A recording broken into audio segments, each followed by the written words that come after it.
येवला तालुक्यातील चिचोंडी बुद्रुक येथे संजय त्र्यंबक मडवई यांच्या शेतातील 2 एकर गहू पिकाला अचानक आग लागल्याची घटना घडली।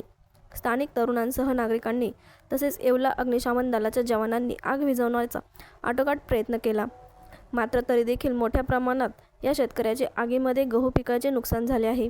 विजेच्या शॉर्ट सर्किटमुळे आग लागल्याची माहिती शेतकऱ्यांनी दिली असून अगोदरच गहू पिकाला बाजारभाव मिळत नसल्याने त्यात आगीत गहू पीक जळून खाक झाल्याने शेतकरी संकटात सापडलाय। येवलेकरांसाठी खास खुशखबर। खैरमोडे फ्रेशच्या यशस्वी प्रवासानंतर आता आपल्या सेवेत नव्या रूपात भाजीपाला मॉल।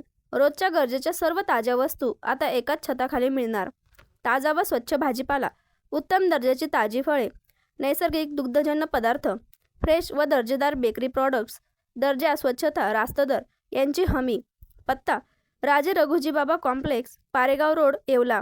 भाजीपाला मॉल येवल्यात प्रथमच लवकरच सुरू होत आहे।